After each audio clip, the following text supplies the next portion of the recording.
Hello everyone, welcome back to ಇಗ್ನೋಪಲ್ಸ್ ಕನ್ನಡ. ಇಂದಿನ ವಿಡಿಯೋದಲ್ಲಿ ನಾವು ಸೇಲ್ಸ್ ಆಫ್ ಗೂಡ್ಸ್ ಅನ್ನು ನೋಡಿದ್ದೇವೆ. ಓಕೆ, ಇವತ್ತಿನ ವಿಡಿಯೋದಲ್ಲಿ ಟೈಪ್ಸ್ ಆಫ್ ಗೂಡ್ಸ್ ನೋಡೋಣ. ಮುಖ್ಯವಾಗಿ ಗೂಡ್ಸ್ ಅನ್ನು 3 ಭಾಗಗಳಾಗಿ ಡಿವೈಡ್ ಮಾಡ್ತಾರೆ: existing goods, future goods, contingent goods.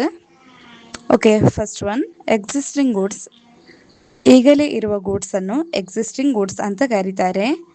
ಇದನ್ನು ಮತ್ತೆ 3 ಕ್ಯಾಟಗರೀಸ್ ಆಗಿ ಡಿವೈಡ್ ಮಾಡ್ತಾರೆ: specific goods, ascertained goods, unascertained goods.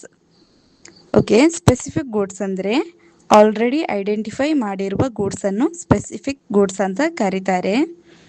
ಉದಾಹರಣೆ, ನೀವು ಮೊಬೈಲ್ ಶಾಪ್ಗೆ ಹೋಗಿ ಒಂದು ಪಾರ್ಟಿಕ್ಯುಲರ್ ಫೋನ್ ಸೆಲೆಕ್ಟ್ ಮಾಡಿ ಇಟ್ಟಿದ್ದೀರಾ ಅಂದರೆ ಅದು ಸ್ಪೆಸಿಫಿಕ್ ಗೂಡ್ಸ್. ಅಸರ್ಟೈನ್ಡ್ ಗೂಡ್ಸ್ ಅಂದರೆ ಕಾಂಟ್ರಾಕ್ಟ್ ಆದ ನಂತರ ಗೂಡ್ಸ್ ಅನ್ನು ಐಡೆಂಟಿಫೈ ಮಾಡಿದರೆ ಅದನ್ನು ಅಸರ್ಟೈನ್ಡ್ ಗೂಡ್ಸ್ ಅಂತ ಕರೀತಾರೆ. ಉದಾಹರಣೆ, ಒಬ್ಬ ಹೋಲ್ಸೇಲರ್ ಬಳಿ 100 ಕಾಟನ್ ಬೇಲ್ಸ್ ಇವೆ. ಅದರಿಂದ 50 ಬೇಲ್ಸ್ ಸೇಲ್ ಮಾಡೋಕ್ಕೆ ಅಗ್ರಿಮೆಂಟ್ ಮಾಡಿದರು. ನಂತರ ಆ 50 ಬೇಲ್ಸ್ ಅನ್ನು ಸಪ್ರೇಟ್ ಮಾಡಿ ಐಡೆಂಟಿಫೈ ಮಾಡಿದರೆ ಅದು ಅಸರ್ಟೈನ್ಡ್ ಗೂಡ್ಸ್. ಇನ್ನು ಅನ್ಅಸರ್ಟೈನ್ಡ್ ಗೂಡ್ಸ್ ಇನ್ನೂ ಐಡೆಂಟಿಫೈ ಆಗಿಲ್ಲ ಅಂದರೆ ಅದನ್ನು ಅನ್ಅಸರ್ಟೈನ್ಡ್ ಗೂಡ್ಸ್ ಅಂತ ಕರೀತಾರೆ. ಅಂದರೆ ಸ್ಪೆಸಿಫಿಕ್ ಆಗಿ ಯಾವ ಗೂಡ್ಸ್ ಅಂತ ಡಿಸೈಡ್ ಮಾಡಿಲ್ಲ.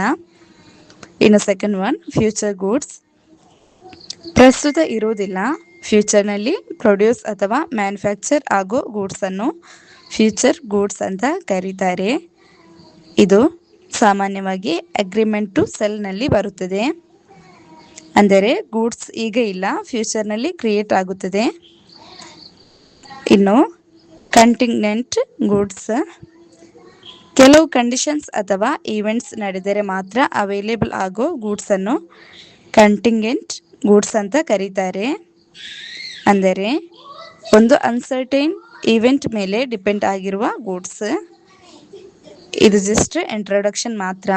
ಮುಂದಿನ ವಿಡಿಯೋದಲ್ಲಿ ಟೈಪ್ಸ್ ಆಫ್ ಗೂಡ್ಸ್ ಅನ್ನು ಇನ್ನೂ ಡೀಟೇಲ್ ಆಗಿ ಎಕ್ಸಾಂಪಲ್ಸ್ ಜೊತೆ ನೋಡೋಣ. ವಿಡಿಯೋ ಇಷ್ಟವಾದರೆ ಲೈಕ್ ಮಾಡಿ, ಶೇರ್ ಮಾಡಿ.